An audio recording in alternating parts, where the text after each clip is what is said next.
Hello, welcome to the third and what will be the final module for our friend Nietzsche. Sorry, his name actually I've forgotten, not that I can't pronounce it. This module is going to look at chapters 260 and 284. But before we get started, we'll just do a quick recap. So in the last two chapters, he's been attacking moral philosophy generally. And one of the reasons he gives is that it focuses on well-being and eradicating suffering, and he's put forward an argument for why suffering can be important. And then his reason in the next chapter that we looked at was when he was focusing on utilitarianism in particular, but was saying that all kind of moral philosophies boil it down to a single principle of like we need to achieve happiness. And was kind of rejecting the idea that a single principle could apply to all people. Because there's an order of rank. Yeah, so he kind of in the end gives kind of two reasons. So there's that order and rank, and also very similar associated, associated to that one is the idea of utilitarianism as an example being moral hypocrites, like moral hypocrisy. Okay. So we looked at that. Yep, cool. All right.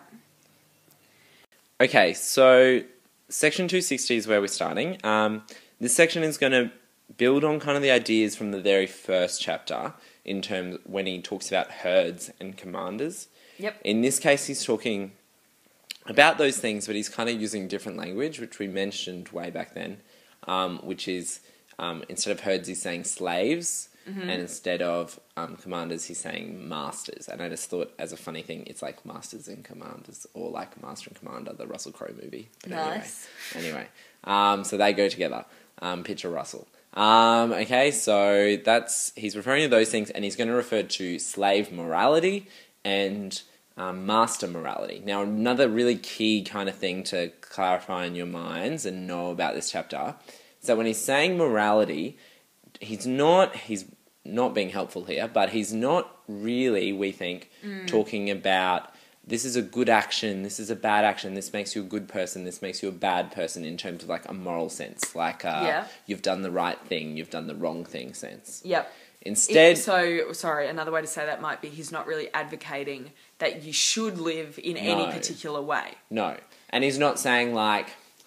I find it really hard to describe the gist of morality, but something that I find useful is thinking like at the day of judgment when you're judged for like your good deeds and your bad deeds, what will you be classified as? So he's not saying that. He's not talking about that. He's just talking in his opinion. He's talking about good and bad in the sense of I think this is awesome and I think this is like terrible. Yeah, it's almost like an emotional response. Rather than an ethical kind of response. Yeah. So I think that's a really important kind of distinction because he's saying slave morality and master morality, but he's not talking about like this theory of morals. He's not necessarily saying, the masters are more moral per se. No. Yeah. No. Sorry, I interrupted you, but it's more like, so throughout this whole little chapter, he is basically just giving a description of master morality and slave morality. Yeah. And it's almost like, it reads like he's just describing two different ways of life, one of which he likes and the other of which he feels contempt for. Yeah. Okay. So, which is dislike. Strong dislike. Yeah. All right. Well, he says like derision and all this. Yeah, so he says those words, so derision and contempt. So you need to know that when he's saying that, he's expressing that he doesn't like Strong dislike. Yeah. Yeah. So we'll start by summarising how Nietzsche describes master morality. And essentially what I'm going to do here is just go through chapter 260 and pick out all the key traits that Nietzsche seems to list as part of master morality. So it'd be really great if you were following along. I'm basically just going straight through the text, right? Okay, so... let's start with this. He says, when it is the rulers who determine the concept good, so in other words, when the master morality is prevailing, it is the exalted, proud states of soul which are considered distinguishing and determine the order of rank. So in other words, and this is something that I've looked at with my class quite a lot, if you are this noble type, or in other words, a master, you're more likely to value the exalted, proud states of soul. So rather than valuing, these gentleness and kindness and timidity and all this, you're more likely to value the nobler things. So maybe it's some of those strong and dangerous drives that we've previously looked at, like severity and harshness and discipline and all that. Yeah. Okay. So the next thing that he says, and this is on the slide here, I think this is really interesting. So the second main point about master morality is that in this type of morality, the antithesis, good and bad, means the same thing as noble and despicable. The antithesis, good and evil, originates elsewhere. So first of all, an antithesis is it means an opposite. So this kind of links to the fact that what we were talking about just before, that Nietzsche is not really advocating for any particular morality. He's kind of amoral beyond good and evil, right? So he's saying that it's only the slaves who kind of classify things as good and evil, as in who give moral values to things. The nobles think of things more in terms of, oh, I like that, and that's when they say something's good. And, oh, I kind of have contempt for that, which is when they say something's bad. So when they say something's bad, they're not meaning it's morally evil and we should get rid of it. They're just saying, ugh, I kind of turn up my nose at that. It's despicable. Does that make sense? So that's a key feature of noble morality or master morality as well. Okay, so he then goes on to list a few key things that master morality does not like. The cowardly, the timid, the petty, and those who think of only narrow utility, so people who are only concerned with what's useful. Master morality does not like those. That master morality also does not like the dog-like type of man who lets himself be mistreated, the fawning flatterer, and above all, the liar. So all of these things are not really noble virtues that the master morality would value. Lying, letting yourself be walked all over, being kind of weak, Okay. He then, a little bit later down the page, he says, it is immediately obvious that designations of moral value were everywhere first applied to human beings and only later and derivatively to actions. So I think this links back to the consequentialism that he does not like in moralities like utilitarianism. So in the master morality, I don't think they really judge good and bad by virtue of what consequences ensue from a particular action. They're more concerned, rather than thinking about the consequences of actions, they're more concerned with what I would say is intrinsic value. Who are you as a human being? Are you noble? Do you exude this noble spirit? Or are you exuding more this despicable kind of spirit? So in master morality, they apply these good and bad to more to the person rather than to the person's actions. Is this all making sense to me? Yeah, so there's a lot of key stuff. So yeah, that you should be making a bit of a list here, I think. Yeah, so if Misfits is going too fast for you to write, so there's the key terms box in your course notes on page that you should be filling out for chapter 260, and then there's a question over the page to do with describing master morality, so you should be doing that as well. Yeah.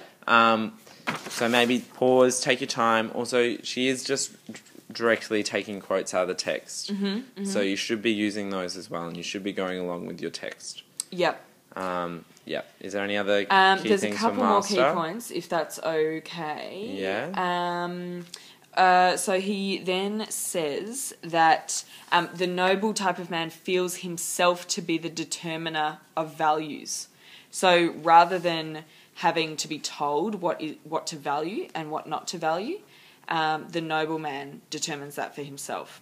And I think that links back to the creator versus creature thing that we talked about in one of the earlier chapters.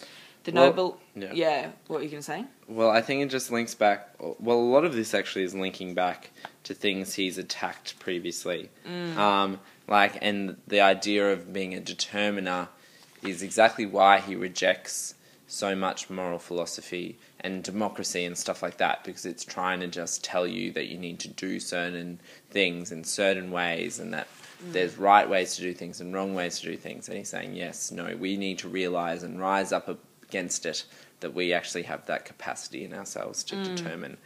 And that, yeah, the stuff about not liking the focus on consequences and does not like utility, they're all things he's attacked kind of previously. So Yeah. he's really here just almost giving us summation Yeah, I think so. in terms of these are all the things that you should end up avoiding. Again, he's not really, or have we just not gotten to it yet, Misfits? He hasn't really given us much we should be.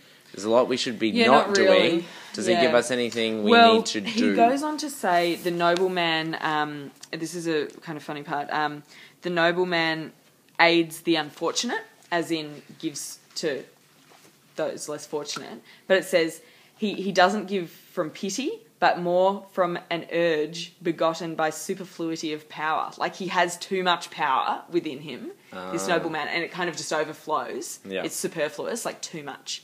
And so therefore he ends up kind of giving. But then he talks for quite a while about how the nobleman enjoys practicing severity and harshness.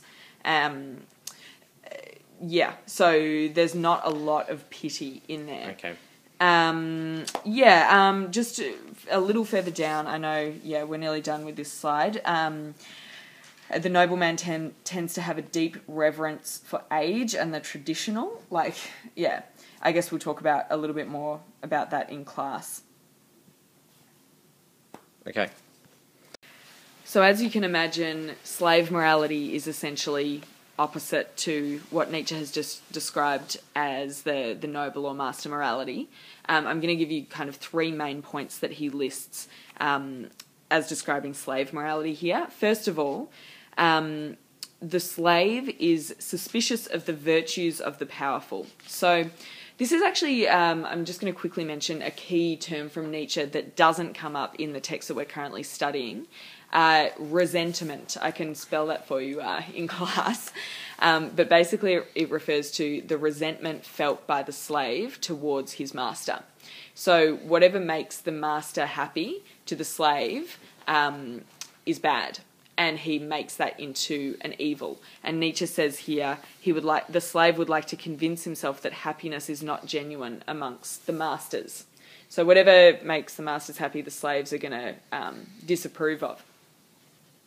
The second point here is that relates to the things that the slaves do value, and they value everything which serves to make their existence easier. Nietzsche says that slave morality is essentially the morality of utility, as in they value anything that is useful to them in their situation. So what he says is these are things like pity, the kind and helping hand, the warm heart, patience, industriousness, humility, friendliness. These all become honoured by the slave classes. And the final main point here is that slave morality has the antithesis of good versus evil instead of just good versus bad, because the slaves feel inclined to make the things that threaten them into true evils, and want to abolish them. They have this real morality as opposed to the amorality, I guess, of the noble classes. There's a little bit more information just towards the end of the chapter that I'll leave it to you to read and us to go over in class. He makes this funny kind of connection between, in slave morality, the good man is probably a bit stupid because he doesn't have that refined noble spirit, and, he doesn't harm anyone. So clearly Nietzsche has a lot of contempt for slave morality. Alright, so section 284, the last section, is actually a really weird one, but thankfully very short. We're going to quickly go over basically Mr. Warwick's weird idea about what it could be about, and a key kind of statement from it. But then we want you to actually make sure that you have a really good read of it, and you try and challenge or hopefully maybe support what I am saying Because to be honest, and based on a lot of the reading that we've done and stuff like that, it is actually quite a random chapter, which doesn't have the clearest of meanings, alright? So, Nietzsche in this chapter just basically goes through a lot of weird, like, what would you say, analogies, metaphors, what are they? Like the things he's doing? Just like weird turns of phrases, turns of phrase, like a lot of verboseness. What does he say? Yeah. Which is kind of suggesting, we'll show you some key what we think are some key terms in a second, but which I feel it kind of suggests really just supporting that idea that we just need to be free, that we just need to not try to avoid being controlled and to avoid being forced in a particular direction and stuff like that, which is what he has accused all through the text of the democracy and moral philosophies and stuff of trying to do to us. Yeah, cool. Right? Yeah. So that's my kind of thing. So it's about being free. It's really supporting that idea of being free spirits. It's kind of, I think, saying that, look, you're going to have, people are going to say, or morality is going to say, or the law is going to say that there's lots of reasons to do stuff, but really, we can just ignore all those, or we can sit on them. He talks about sitting on the donkey, that we can just, like, sit on it. We don't need to feel it. We don't need to do it. We can just do what we want. Okay. Because we are in control. Yeah. So these are what we think are the key kind of terms or ideas in the text. These are in your course notes, so you should try and write some ideas next to them after having read it, and see if you can link any of them to that theory I've just given you. And this is kind of just a key kind of quote to kind of finish it all off. Yeah. And what would you say about this quote, Miss Fitz? Well, I think that this is quite a powerful restatement of an idea that he's expressed throughout the text. He says, all contact between man and man, as in human and human, I think, must inevitably be unclean. He also says something like, community must inevitably make us all common, as in trying to work together or achieve some common good. Well, he says every commonality makes us common. Oh, sorry, every commonality makes us common. Yeah. So we should try to be individual, otherwise we'll be dragged down to the level of everyone else, the level of mediocrity. Yeah. That's why he thinks that, contact between humans is unclean, and solitude, as in being alone, is a virtue. Yeah. So, for my class, this quote is actually slightly different for us. It is the second last sentence. Our classes have actually two different versions of the text by some weird happening. That's that. Okay, we will see you in class. We expect you to have filled out most of your course notes. Do it. Yay.